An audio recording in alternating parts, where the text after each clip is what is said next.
स्वागत है आप सभी का आपके अपने चैनल कलेक्शन ऑफ बुक्स में। यदि आपको किताबों से प्यार है, आप किताबें पढ़ना व सुनना पसंद करते हैं, तो यह चैनल है खास आपके लिए। आज हम आपके लिए लेकर आए हैं स्वामी विवेकानंद की आत्मकथा भाग 15 ब। इस चैनल पर आपको और भी अनेक पुस्तकें उपलब्ध हैं, जिनका विवरण आप अपने मोबाइल की स्क्रीन पर देख सकते हैं। आप इन्हें जरूर सुनिए, आपको पसंद आएंगी। आगे भी इस चैनल पर आपको अनेक रोचक व ज्ञानवर्धक पुस्तकें सुनने को मिलेंगी। स्वामी जी के पत्र पढ़ने से पहले आइए उनसे संबंधित कुछ तस्वीरों के बारे में जानकारी प्राप्त कर लेते हैं। इस समय आप अपने मोबाइल स्क्रीन पर देख पा रहे हैं स्वामी विवेकानंद की माता जी की तस्वीर। इसके बारे में मैं आपको पढ़कर सुनाती हूँ। नरेंद्र की जननी की जो तस्वीरें मिली हैं, वे बेटे के देहावसान के बाद ली गई हैं। भुवनेश्वरी का जन्म 1841 में हुआ था। 10 वर्ष की उम्र में उनका विवाह हुआ। वे 6 बेटियों और 4 बेटों की मां बनी। शोक, ताप, वैधव्य पीड़ा, प्रिय बेटियों की आत्महत्या, अति दुलारे बेटे का संन्यास ग्रहण, मामले, मुकदमे और आर्थिक अभाव से जर्जर भुवनेश्वरी के दुखों का अंत नहीं था। इन सबसे उनकी सेहत नष्ट हो चुकी थी। उसकी साक्षी है जीवन के अंतिम दौर में उतारी गई उनकी यह तस्वीर। यह तस्वीर ब्रह्म बांधव उपाध्याय की स्वराज पत्रिका में वैशाख 1314 में प्रकाशित हुई थी। मेनिंजाइटिस रोग से भुवनेश्वरी का देहावसान 25 जुलाई 1911 को हुआ था। उनकी मृत्यु से पूर्व उनके विश्व विजेता प्रिय पुत्र का तिरोधान 4 जुलाई 1902 को हो चुका था। इस समय आप अपने मोबाइल स्क्रीन पर देख पा रहे हैं स्वामी विवेकानंद के पिता विश्वनाथ दत्त के हस्ताक्षर। इसके बारे में आपको पढ़कर सुनाती हूँ। स्वामी विवेकानंद के पिता विश्वनाथ दत्त की कोई तस्वीर उपलब्ध नहीं है। अंग्रेजी में उनका एक हस्ताक्षर भर मिलता है और रिश्ते के भाई वकील तारक नाथ को लखनऊ से भेजा गया एक पत्र, जो पोस्टकार्ड पर लिखा गया था। दिखाए गए हस्ताक्षर की तारीख 23 नवंबर 1868 है। उस दिन कानून के व्यवसाय में विश्वनाथ दत्त के पार्टनर आशुतोष धर के साथ दत्त एंड धर की स्थापना के कागजात पर दस्तखत किए गए। इस समय आप अपने मोबाइल स्क्रीन पर देख पा रहे हैं स्वामी विवेकानंद की माता भुवनेश्वरी देवी के स्वयं के किए गए हस्ताक्षर। आपको पढ़कर सुनाते हैं। गर्भधारिणी जननी भुवनेश्वरी के बंगला हस्ताक्षर अदालत के कागजात में मौजूद हैं। मोती जैसी लिखावट में बंगला हस्ताक्षर दिवंगत पति के लेटर्स ऑफ एडमिनिस्ट्रेशन के आवेदन पत्र से लिया गया है। तारीख है 11 अगस्त 1885। वे बंगला में अपना नाम लिखती थीं, भुवनेश्वरी दासी। इस समय आप अपने मोबाइल की स्क्रीन पर स्वामी जी का जो छायाचित्र देख पा रहे हैं, यह सन 1886 में रामकृष्ण परमहंस के देह त्याग के आसपास काशीपुर उद्यान बाटी में ली गई है। यह तस्वीर स्वामी जी के चित्र संग्रह में सबसे पुरानी है। यह तस्वीर किसने ली थी, इसके पीछे किसका हाथ था, यह जानकारी आज भी स्पष्ट नहीं है। अब तक स्वामी जी के 105 छाया चित्रों की जानकारी मिली है। अब स्वामी जी के लिखे गए पत्रों को पढ़ना प्रारंभ करते हैं। वीडियो में आगे आपको स्वामी जी की और भी तस्वीरों के बारे में पूर्ण जानकारी दी जाएगी। न्यूयॉर्क 10 अप्रैल 1894। व्याख्यान के प्रसंग में कहूं, मैंने रुपए उगाहना छोड़ दिया है। अब मैं अपने को और अधपतित नहीं कर सकता। मेरे सामने जब कोई विशेष उद्देश्य था तब मैंने काम किया। अब जब काम नहीं है तो मैं अपने लिए कमाई नहीं कर सकता। मेरे पास जितना है वह मेरे लौट जाने के लिए काफी है। यहाँ मैंने एक भी पैनी कमाने की कोशिश नहीं की। यहाँ जो मेरे दोस्त हैं, उन लोगों ने मुझे उपहार भेंट करना चाहा, मैंने मना कर दिया। डेट्रॉइट में जिन लोगों ने मुझे दान दिया था, मैंने उन लोगों के रुपए भी लौटा देने की कोशिश की और उन लोगों से कहा कि जब मेरी कोशिशें सफल होने का कोई मौका नहीं है, तब उन लोगों का धन अपने पास रखने का मुझे कोई अधिकार नहीं है। लेकिन वे लोग राजी नहीं हुए। उन लोगों का कहना था कि अगर मैं चाहूं तो ये रुपए पानी में फेंक दूं, लेकिन जानबूझकर तो मैं रुपए नहीं ले सकता। हे माँ, मैं परम आनंद में हूं। हर जगह मेरे प्रभु ने ही मेरे लिए दयालु लोगों और आश्रय की व्यवस्था की थी, इसलिए अति मात्रा में हिसाबी होने की मुझे कोई जरूरत नहीं है।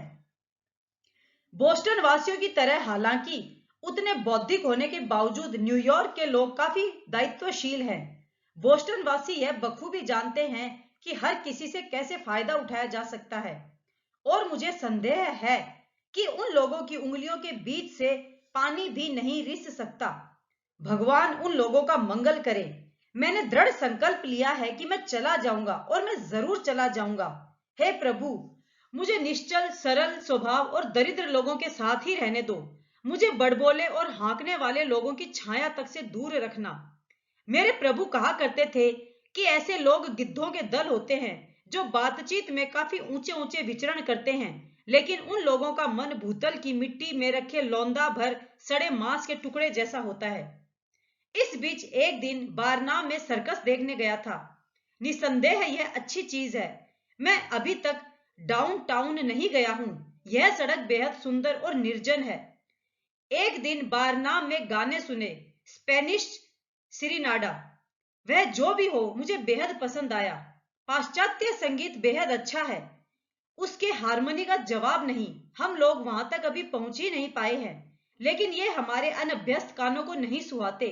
इसलिए हमारी यह धारणा बन गई है कि वे लोग सियार की बोली बोलते हैं। लेकिन ध्यान लगाकर सुनते सुनते मुझे जब समझ में आने लगा, तब मैं अवाक रह गया। उनका संगीत मुझे मुग्ध कर देता। न्यूयॉर्क, 26 अप्रैल 1894। प्रिय इसाबेल, तुमने भारत के कागज पत्रों की जो डाक कल भेजी है, काफी लंबे अंतराल के बाद यह सच ही अच्छी खबर है। उसमें मेरे बारे में कलकत्ता से प्रकाशित एक छोटी सी पुस्तिका भी है, जिसमें लिखा है, प्रत्यादिष्ट व्यक्ति को अपने देश में प्रतिष्ठा मिली। अपने जीवन में कम से कम एक बार के लिए मुझे यह देखने को मिला। इसमें मेरे बारे में प्रकाशित अमेरिकी और भारतीय पत्र पत्रिकाओं से संग्रहित अंश भी मौजूद हैं। कलकत्ता के पत्र वगैरह के अंश खास तौर पर तृप्तिकर हैं, लेकिन उनमें प्रशंसा की बहुलता है, इसलिए वह सब मैं तुम्हें नहीं भेज रहा हूं। उन लोगों ने मेरे बारे में अपूर्व, अद्भुत, सुविख्यात जैसे बहुत से आलतू फालतू के शब्द लिखे हैं, लेकिन ये शब्द समग्र देश के हृदय की कृतज्ञता वहन कर लाए हैं। अब मैं लोगों की बातों की परवाह नहीं करता। मेरे अपने देश के लोग भी कहें तो भी नहीं। हाँ, सिर्फ एक बात, मेरी बूढ़ी माँ अभी भी जिंदा हैं। जीवन भर उन्होंने असीम कष्ट सहे हैं। इन सब के बावजूद मनुष्य और भगवान की सेवा में उत्सर्ग कर देने की वेदना भी उन्होंने झेली है, लेकिन उन्होंने अपनी श्रेष्ठ आशा के, अपने सबसे ज्यादा स्नेह के, जिसको उन्होंने दान किया है, वही बेटा दूर देश जाकर कलकत्ता में मजूमदार जैसी बदनामी फैला रहा है, उसी तरह जघन्य और निकृष्ट जीवन बिता रहा है। यह समाचार उन्हें बिल्कुल खत्म कर देगा, लेकिन प्रभु महान है, उनकी संतान की क्षति कोई नहीं कर सकता। थैले से बिलैया निकल पड़ी, मेरे न चाहते हुए भी।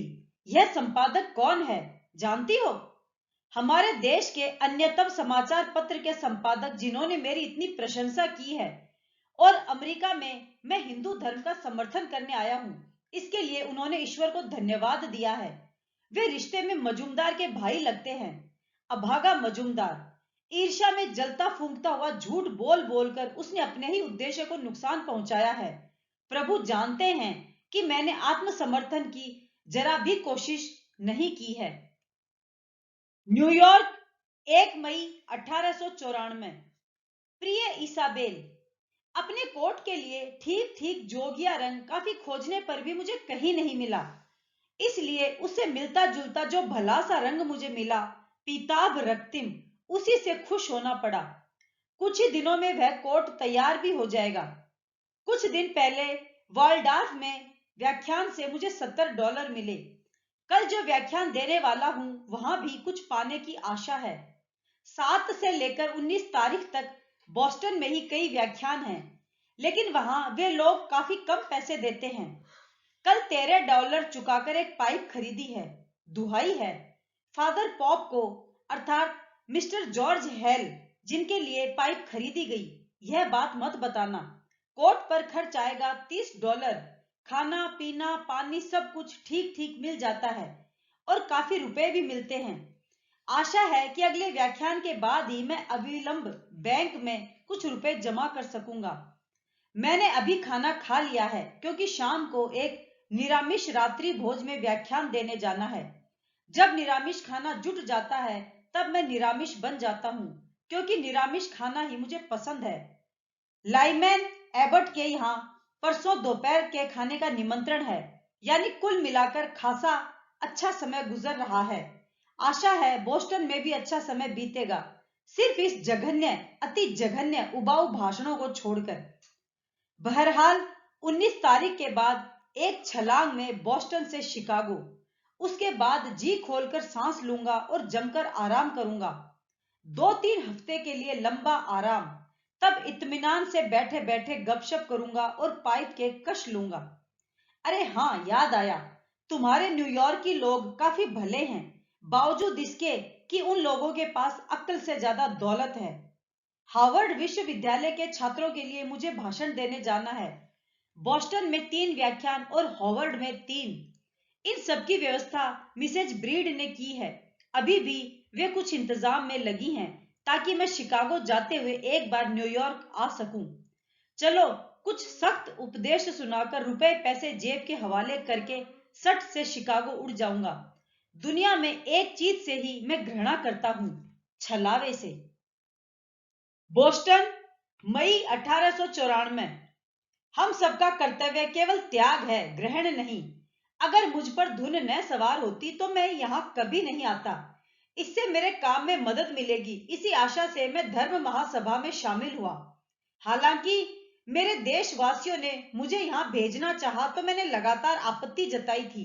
मैं उन लोगों से कह आया हूँ, मैं महासभा में योगदान कर सकता हूँ या नहीं भी कर सकता हूँ। अब ऐसी दशा में तुम लोग चाहो तो मुझे भेज सकते हो। उन लोगों ने मुझे पूरी स्वाधीनता देकर भेजा है। बूढ़े मिशनरियों के आक्रमण की मैं बिल्कुल परवाह नहीं करता, लेकिन मजूमदार की ईर्ष्या की आग देखकर मुझे गहरी चोट लगी है। मेरी प्रार्थना है कि उसे होश आ जाए। वैसे इसके द्वारा मेरे गुरुदेव की एक बात एक बार फिर सच साबित हुई। काजल की कोठरी में तुम चाहे जितना भी बच बचा कर चलो, तुम चाहे जितने भी सयाने बनो, काजल का एकाध दाग जरूर लगेगा। साधु या पवित्र बनने की कोई चाहे जितनी भी कोशिश क्यों न करे, इंसान जब तक इस पृथ्वी पर है उसका स्वभाव कुछ न कुछ निम्नगामी जरूर होगा। भगवान की तरफ जाने वाली राह सांसारिक राह के बिल्कुल विपरीत होती है। ईश्वर और धनेश्वर्य एक साथ क्या किसी को कभी मिला है? मैं कभी किसी दिन भी मिशनरी नहीं था, किसी दिन बनूंगा भी नहीं। मेरा अपना स्थान हिमालय है। अपने पूरे विवेक के साथ परितृप्त मन से आज मैं कम से कम यह कह सकता हूँ, हे प्रभु, अपने भाइयों की भयंकर यंत्रणा मैंने देखी है। यंत्रणा मुक्ति की राह मैंने खोज निकाली है और वह राह मुझे मिल भी गई है। प्रतिकार के लिए भी जी जान से कोशिश की है, लेकिन मैं नाकाम रहा हूं। तुम्हारी ही इच्छा पूर्ण हो प्रभु। बोस्टन, 14 मई 1894। उफ, ये लोग इतने नीरस हैं। यहां तक कि महिलाएं तक शुष्क मेटाफिजिक्स के बारे में बातें करती हैं। काफी कुछ हमारे वाराणसी की तरह, जहां सब कुछ शुष्क दर्शन है। यहाँ कोई भी प्रिय मेरे वाक्यांश का मतलब नहीं समझता। इन लोगों के लिए धर्म युक्ति का विषय है बिल्कुल पत्थर जैसा। प्रियतम शब्द जिन्हें प्रिय नहीं है, मैं उनकी परवाह भी नहीं करता। हमारे लोग ब्रह्म समाज को इतना नापसंद करते हैं कि वे लोग इसे व्यक्त करने का भी मौका हमेशा खोजते रहते हैं। मुझे यह बात पसंद नहीं है। किसी व्यक्ति के प्रति शत्रुता जीवन के समस्त अच्छे कामों को मिटा नहीं सकती।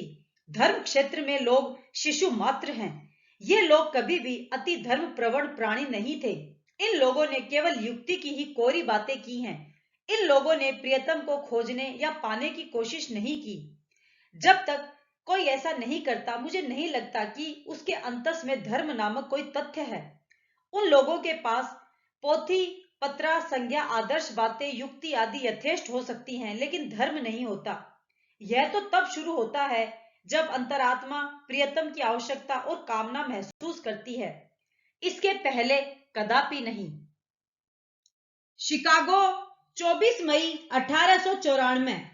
इसके साथ मैं आपको राजपुताना के अन्यतम शासक महामान्य खेतड़ी के महाराज का पत्र भेज रहा हूं। साथ ही भारत के महत्वपूर्ण देसी राज्य जूनागढ़ के भूतपूर्व मंत्री का पत्र भी भेज रहा हूं। ये अफीम कमीशन के सदस्य हैं और भारत के ग्लैडस्टोन के नाम से प्रख्यात हैं। मुझे लगता है कि यह पत्र पढ़कर आपको विश्वास होगा कि मैं प्रतारक नहीं हूं। प्रिय बंधु, मैं जो सच्ची सन्यासी हूं, इस बारे में हर तरह से आपको आश्वस्त करने के लिए मैं जवाबदेह हूं। लेकिन यह सिर्फ आपको ही, बाकी निकृष्ट लोग क्या कहते हैं या नहीं कहते हैं, मैं उसकी परवाह नहीं करता। कोई तुम्हें साधु कहेगा, कोई तुम्हें चांडाल, कोई पागल कहेगा, कोई कहेगा दानव। किसी भी और बिना देखे सीधे अपनी राह चलते चलो। यह बात कही थी बुढ़ापे में सन्यास ग्रहण करने वाले राजा भर्तहरि ने, जो भारत के एक प्राचीन सम्राट और महान सन्यासी थे। शिकागो, 22 मई 1894। मैं न्यूयॉर्क और बोस्टन के बीच निरंतर आवाजाही करता फिर रहा था। नहीं जानता कब भारत पहुंचूंगा। समस्त जिम्मेदारी उन पर ही डाल देना बेहतर है। वे ही मेरे पीछे रहकर मुझे परिचालित कर रहे हैं। सुनो, मुझे छोड़कर मेरे बिना काम करने की कोशिश करो। मान लो कि मैं कभी था ही नहीं। किसी प्राणी के लिए या किसी चीज की प्रतीक्षा मत करो। जितना कर सको किए जाओ, किसी से कोई अपेक्षा मत रखो। इस देश से मैं जितना चाहूं रुपए प्राप्त कर सकता हूं, यह बात सही नहीं है। यह वर्ष इस देश के लिए बेहद किलाई का वर्ष है। ये लोग अपने ही दरिद्र लोगों के सारे अभाव दूर नहीं कर पा रहे हैं। ऐसे समय में मैं जो उनके अपने वक्ताओं से काफी सहूलियतें ले पाया, इसके लिए मुझे उन लोगों का धन्यवाद देना चाहिए। लेकिन यहाँ भयंकर खर्च हो रहा है। हालांकि यहाँ मुझे प्राय हमेशा ही और हर जगह ही अच्छे अच्छे और बड़े बड़े परिवारों में आश्रय मिलता है, फिर भी रुपए मानो पंख लगाकर उड़ जाते हैं। शिकागो, 18 जून 1894। हफ्ते भर के अंदर मैं न्यूयॉर्क जा रहा हूं। बोस्टन के अखबार में मेरे विरुद्ध लिखी गई रचना पढ़कर मिसेज बेगली काफी विचलित हुई हैं। उन्होंने डेट्रॉइट से मुझे उसकी एक प्रति भेजी है और पत्र वत्र लिखना बंद कर दिया है। प्रभु उन्हें आशीष दे। वे मेरे प्रति हमेशा ही बेहद सदय रही हैं। हमारी यह दुनिया भी बेहद अजीब जगह है। पूरी तरह अपरिचित और मामूली से परिचय पत्रहीन होने के बावजूद यहाँ के लोगों से जिस मात्रा में मुझे सहृदयता मिली है, उसके लिए मैं ईश्वर के प्रति दिल से कृतज्ञ हूँ। आखिरकार सभी कुछ ही मंगलमुखी है। शिकागो, वसंत काल 1894। इस देश में 2-3 वर्ष तक व्याख्यान देते रहो तो रुपए प्राप्त किए जा सकते हैं। मैंने थोड़ी बहुत तो कोशिश की है। यहाँ के लोगों को शांति भी मिली है, लेकिन मेरे स्वभाव से यह बिल्कुल मेल नहीं खाता। शिकागो, 20 जून 1894। दीवान जी साहब, जो लोग मुझे देखे सुने बिना मेरी बदनामी फैला रहे हैं, उन लोगों ने परोक्ष भाव से भी मेरा उपकार नहीं किया है। हमारे हिंदू समाज के पक्ष से अमेरिकी जनसाधारण से मेरे प्रतिनिधित्व के बारे में एक भी शब्द न कहने की वजह से यह सब बदनामी यथेष्ट क्षति का कारण बन गई है। मैं जो उन लोगों का प्रतिनिधि हूं, इस बारे में क्या किसी ने कभी कुछ भी लिखा या मेरे प्रति अमेरिका वासियों की सहृदयता के लिए कभी किसी ने धन्यवाद का एक वाक्य भी लिखकर भेजा? दूसरी तरफ मजूमदार, बंबई का नागरकर और सोहराब जी नामक एक ईसाई महिला ने अमेरिका वासियों से तार स्वर में यही घोषणा की है कि मैं एक पक्का पाखंडी हूं और अमेरिका में कदम रखने के बाद ही मैंने गेरुआ धारण किया है। वैसे इन सब प्रचारों के फलस्वरूप अमेरिका में मेरी अभ्यर्थना में कोई भी कमी नहीं आई है, न ही मेरे सम्मान को कोई नुकसान पहुंचा है। लेकिन आर्थिक सहायता से यह भयावह नुकसान जरूर हुआ है कि अमेरिका वासियों ने बिल्कुल ही हाथ समेट लिया है। यह जो साल भर से मैं यहाँ हूँ, इस बीच भारत के एक भी किसी प्रसिद्ध व्यक्ति ने इन देशवासियों को यह जानकारी देना जरूरी नहीं समझा कि मैं प्रतारक नहीं हूँ। उस पर से मिशनरी संप्रदाय हमेशा छिंद्रान्वेषण में जुटा हुआ है और भारत की ईसाई पत्रिकाओं में मेरे विरुद्ध जो छपा है, उसकी छोटी से छोटी खबरें इकट्ठी करके यहाँ के अखबारों में छापी जा रही हैं। आप लोग यह भी जान रखिए कि यहाँ की आम जनता भारत में ईसाई और हिंदुओं में क्या अंतर है। इस बारे में अधिक जानकारी नहीं रखती। हमारे देश में अगर किसी महान व्यक्ति का प्रयाण होता है तो कई शताब्दियों तक दूसरे महान व्यक्ति की प्रतीक्षा में बैठे रहना पड़ता है और इस देश में किसी एक की मृत्यु के साथ साथ वह जगह भर जाती है। इस देश में शिक्षित स्त्री पुरुषों की संख्या बहुत अधिक है। पथ प्रदर्शक देव मानवों ने भारत में ही जन्म लिया था। ये वही महान श्री रामकृष्ण परमहंस है और उन्हीं को केंद्र में रखकर नौजवानों का दल धीरे धीरे संघबद्ध हो उठा है। वे लोग ही इस महाव्रत का उद्यापन करेंगे। इस काम के लिए संघ की जरूरत है और कम से कम शुरू में थोड़े थोड़े से अर्थ की भी जरूरत पड़ती है। लेकिन भारतवर्ष में हमें अर्थ कौन देगा, इसलिए मैं अमेरिका चला आया। आपको शायद याद हो कि मैंने सारा अर्थ दरिद्र लोगों से ही संग्रह किया था। धनी संप्रदाय का दान मैं ग्रहण नहीं कर पाया क्योंकि वे लोग मेरे विचारों को समझ नहीं सके। इस देश में साल भर तक लगातार व्याख्यान देते हुए भी मैं खास कुछ नहीं कर पाया। वैसे व्यक्तिगत रूप से मुझे कोई अभाव नहीं है, लेकिन मैं अपनी योजना के मुताबिक काम करने के लिए अर्थ संग्रह नहीं कर पाया। इसका पहला कारण है, इस बार अमेरिका में इस वर्ष दुर्दिन चल रहे हैं। हजारों गरीब बेरोजगार हो गए हैं। दूसरा कारण है, मिशनरी और ब्रह्म समाजी लोग मेरे मत को ध्वंस करने में जुटे हैं। तीसरा कारण है, पूरा एक वर्ष बीत गया, मेरे देश के किसी एक बंदे की जुबान से यह बात नहीं निकली कि मैं सच ही सन्यासी हूं, प्रतारक नहीं हूं और मैं हिंदू धर्म का प्रतिनिधि हूं। केवल इतनी सी ही बात तो कहनी थी। फिर भी इसके बावजूद मैं अपने देशवासियों को प्यार करता हूं। मनुष्यों से सहायता लेना मैं पसंद नहीं करता। जो गिरी गुफा, दुर्गम वन और मरुभूमि में मेरे साथ साथ रहे, मेरा विश्वास है वे हमेशा मेरे साथ रहेंगे। और अगर ऐसा नहीं हुआ तो मुझसे भी अधिक शक्तिमान कोई पुरुष किसी दिन जन्म लेगा और यह महान कार्य उससे संपन्न कराएंगे। मैं पूर्णतः निश्चल हूं और मेरे चरित्र की सबसे मुख्य त्रुटि यह है कि मैं अपने देश से प्यार करता हूं, बेहद बेहद प्यार करता हूं।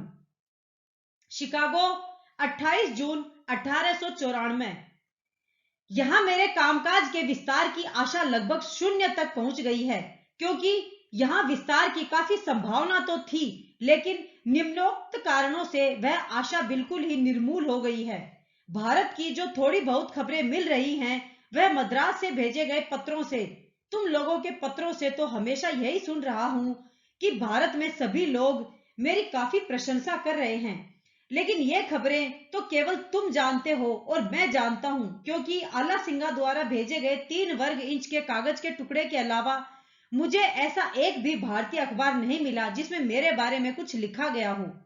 दूसरी तरफ भारत के ईसाई लोग जो कुछ कह रहे हैं, मिशनरी लोग बड़े जतन से इकट्ठा करके नियमित रूप से प्रकाशित कर रहे हैं और घर घर जाकर मेरे मित्र बंधु मुझे त्याग दें इसकी कोशिश कर रहे हैं। उनका उद्देश्य खूब अच्छी तरह सिद्ध भी हो रहा है, क्योंकि भारत से कोई एक बंदा भी कोई एक बात भी मेरे लिए नहीं कह रहा। भारत की हिंदू पत्रिकाएं भले मुझे आसमान तक चढ़ाकर मेरी प्रशंसा कर रही हों, लेकिन उनकी एक भी बात अमेरिका तक नहीं पहुंचती है। इसलिए इस देश में बहुतेरे लोग सोचने लगे हैं कि मैं प्रवंचक हूं। एक तो ये मिशनरी लोग मेरे पीछे पड़े हुए हैं, उस पर से यहाँ के हिंदू लोग भी उनमें शामिल हो गए हैं। इस मामले में मेरे पास जवाब देने को कुछ भी नहीं है। अब लगता है केवल मद्रास के कई छोकरों की जोर जबरदस्ती की वजह से धर्म महासभा में जाना मेरी बेवकूफी थी, क्योंकि वे लोग आखिर छोकरे ही तो हैं। वैसे मैं अनंत काल तक उनके प्रति कृतज्ञ रहूंगा, मगर वे लोग चंद उत्साही युवक होने के अलावा और कुछ नहीं है और कामकाज की क्षमता उन लोगों में बिल्कुल भी नहीं है। मैं कोई पहचान पत्र लेकर नहीं आया। किसी को जब आर्थिक सहायता की जरूरत होती है तो उसके पास पहचान पत्र होना बेहद जरूरी है, वरना मिशनरी और ब्रह्म समाज के विरुद्ध आचरण के सामने मैं जो प्रवंचक नहीं हूं यह बात कैसे साबित करूंगा। इस एक वर्ष में भारत से मेरे लिए किसी ने समर्थन में कुछ नहीं कहा और यहाँ सभी मेरे विपक्ष में हैं। तुम लोग अपने अपने घर में बैठे बैठे मेरे बारे में जो भी कहो, यहाँ वह सब खबर किसे होती है। 2 महीने से भी अधिक हो गए। इस बारे में मैंने आला सिंगा को लिखा था, लेकिन उसने मेरे पत्र का जवाब तक नहीं दिया। मुझे आशंका है कि उसका उत्साह शायद ठंडा पड़ गया है। इधर मेरे गुरु भाई बच्चों की तरह केशव सेन के बारे में ढेरों फिजूल की बातें कर रहे हैं और मद्रासी लोग थियोसोफिस्ट लोगों के बारे में मैंने पत्र में जो कुछ लिखा है वही उनसे कह रहे हैं। इससे सिर्फ शत्रुओं की ही सृष्टि हो रही है।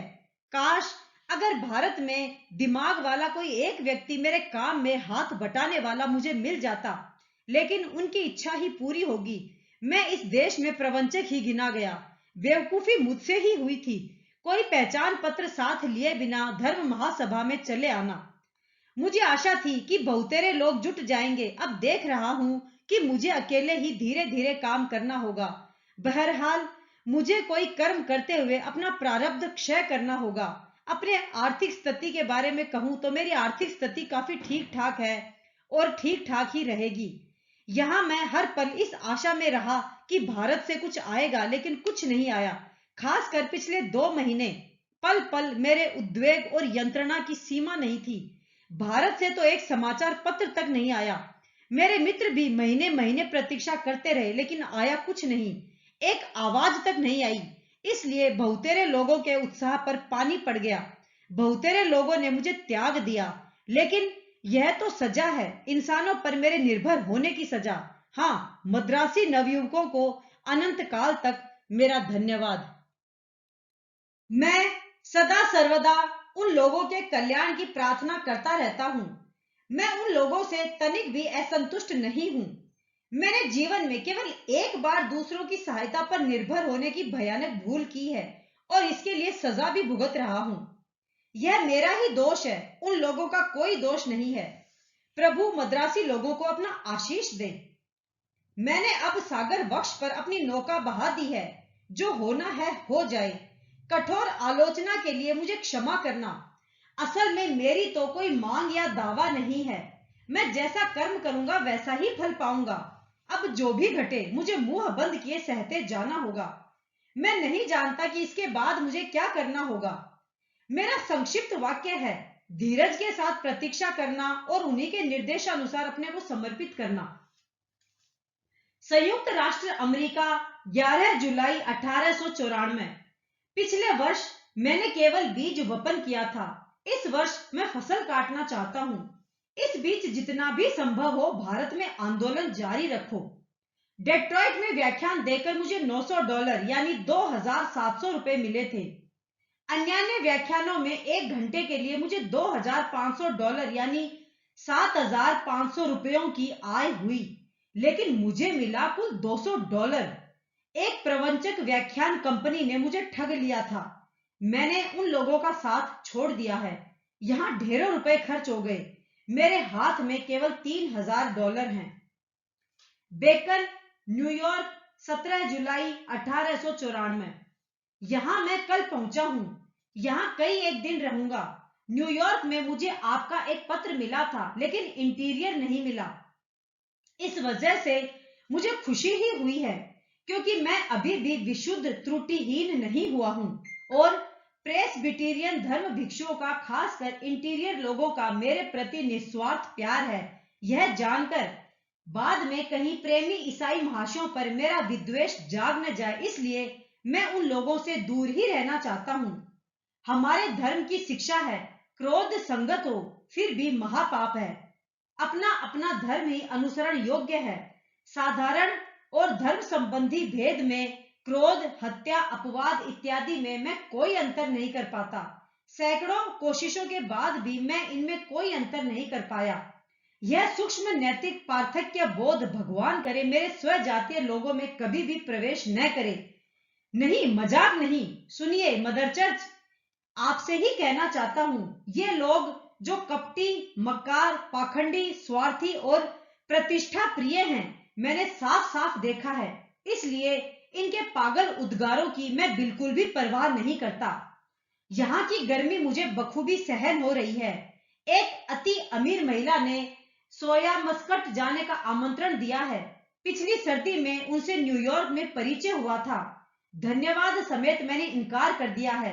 इस देश में किसी का आतिथ्य स्वीकार करने में काफी सतर्क हो गया हूं, खासकर अमीर लोगों के आमंत्रण पर हामी भरने में। अतिशय धनवान लोगों की तरफ से और भी कई आमंत्रण आए हैं। उन सबसे भी मैंने इनकार कर दिया है। इतने दिनों में इन लोगों के क्रियाकलाप मैं बखूबी समझ गया हूं। फिशिकल ऑन द हडसन, न्यूयॉर्क, 19 जुलाई 1894। इस गर्मी में गॉर्नेसी परिवार का सीडर बागान अति मनोरम स्थान है। मिस गॉर्नेसी सोया मस्कट जा चुकी हैं। वहां के लिए मुझे भी आमंत्रण मिला था, लेकिन मैंने सोचा कि प्रचुर पेड़ों से भरपूर यह निर्जन और शांत परिवेश अधिक श्रेय है। करीब ही सुंदर हडसन प्रवाहित हो रही है और पीछे की तरफ पहाड़। बहुत संभव है कि जल्दी ही मैं इंग्लैंड जाऊंगा, लेकिन यह बात केवल तुम्हें ही बताता हूं कि मैं थोड़ा बहुत रहस्यमय भी हूं। देवादेश के बिना मैं हिल डुल भी नहीं सकता। देवादेश अभी भी मुझ तक नहीं पहुंचा। मेरे बारे में तुम रंच मात्र भी परेशान न होना। चिरकाल ही मेरा घुमंतु जीवन रहा है, ग्रहहीन जीवन। इधर उधर परिव्राजक की तरह किसी भी देश का अच्छा बुरा मेरे लिए यथेष्ट है। सोया मस्कट, मैसाचुसेट्स, 26 जुलाई 1894। भगिनी मैरी का सुंदर पत्र मिला है। देख रहे हो न समाज में मैं किस तरह ऊंचा उठता जा रहा हूं। यह सब भगिनी जिनी की शिक्षा का फल है। वह खेल कूद दौड़ भाग में धुरंधर है। प्रति मिनट 500 के हिसाब से दूसरी भाषाओं के व्यवहार में सुदक्ष, धारा प्रवाह बदकही में बेजोड़। धर्म की वह खास परवाह नहीं करती, बस यदा कदा ही। आज वह अपने घर चली गई। मैं ग्रीन एकर जा रहा हूं। मैं मिसेज ब्रीड के यहाँ गया था। वहां मिसेज स्टोन भी थी। मिसेज पुलमैन वगैरह मेरे यहाँ के प्रख्यात प्रतिष्ठित मित्र वर्ग मिसेज स्टोन के यहाँ ठहरे हैं। उन लोगों का सौजन्य पहले की तरह ही है। ग्रीन एकर से लौटते हुए रास्ते में कुछ दिनों के लिए मैं मिसेज बेगली से मिलने के लिए एनिस्कोया में जाऊंगा। धत तेरे की, सब भूल जाता हूँ। यहाँ मैं समंदर में मछलियों की तरह डूब डूब कर नहाता हूँ। खूब आनंद आ रहा है। प्रांतर के बीच में आदि ना जाने कैसा गीत हैरियट ने मुझे सिखाया था। खैर जहन्नुम में जाए। एक फ्रेंच पंडित मेरा विचित्र अनुवाद सुनकर हंसते हंसते लोटपोट हो गया। इसी ढंग से तुम सब बेवकूफों के दल ने मुझे फ्रेंच सिखाया था न। तुम लोग भी कश्ती पर पानी से निकाली हुई मछली की तरह छटपटा रहे हो न। अच्छा है गर्मी में भुन रहे हो। यहाँ कैसी मनोरम सुंदर ठंड है। जब मुझे ख्याल आता है कि तुम 4 लोग गर्मी में जल भुन रहे हो और मैं यहाँ ठाठ से ठंड का आनंद ले रहा हूं, तो मेरा आनंद 100 गुना बढ़ जाता है। हा हा हा। न्यूयॉर्क राज्य में कहीं पर मिस फिलिप्स की पहाड़, झील नहीं, जंगल से घिरी कोई सुंदर सी जगह है। और क्या चाहिए। मैं उस जगह को हिमालय में बदलने जा रहा हूं। वहां जरूर एक मठ खोलूंगा। गर्जन तर्जन, लात जूते, झगड़े झंझट के तहलके में फंसे इस अमेरिका में धर्मों के मतभेद के भंवर में और एक नया विरोध सृष्टि किए बिना मैं इस देश से जाने वाला नहीं हूं। अब स्वामी जी की कुछ और तस्वीरों के बारे में आपको जानकारी देते हैं। इस समय आप अपने मोबाइल स्क्रीन पर स्वामी जी की जो तस्वीर देख रहे हैं, यह बेलगाम में भक्त हरिपद मित्र के आग्रह पर परिव्राजक विवेकानंद की यह तस्वीर सन 1892 में किसी समय खींची गई थी। स्टूडियो का नाम था एस महादेव एंड सन। छायाकार थे गोविंद श्रीनिवास वेलिंग। स्वामी जी की दाहिनी तरफ काठ का जो स्टैंड दिखाई दे रहा है, वह अभी हाल के समय तक जतन से संरक्षित था। बेलगाम कैंटोनमेंट का यह स्टूडियो सन 1970 में बंद हो गया। इस समय आप अपने मोबाइल स्क्रीन पर जो तस्वीर देख पा रहे हैं, वह शिकागो भंगिमा के नाम से प्रसिद्ध है। यह विख्यात शिकागो भंगिमा सितंबर 1893 में विश्व विख्यात होने के बाद खींची गई थी। फोटोग्राफर टॉमस हैरिसन का स्टूडियो भी शिकागो के सेंट्रल म्यूजिक हॉल में स्थित था। कैबिनेट कार्ड पोर्ट्रेट श्रृंखला में 7 तस्वीरें खींची गई थी। इस फोटो की 5 प्रतियों पर स्वामी जी ने हस्ताक्षर भी किए थे। स्वामी विवेकानंद की आत्मकथा भाग 15 पूरा हुआ। अगले वीडियो में आप सुनेंगे भाग 15 जिसमें आप स्वामी विवेकानंद के कुछ और पत्र तथा उनकी कुछ और तस्वीरों के बारे में जानकारी प्राप्त करेंगे। तो मिलते हैं बहुत जल्दी ही स्वामी विवेकानंद की आत्मकथा भाग 15 में। तब तक के लिए स्वामी जी के चरणों में प्रणाम करते हुए जय हिंद।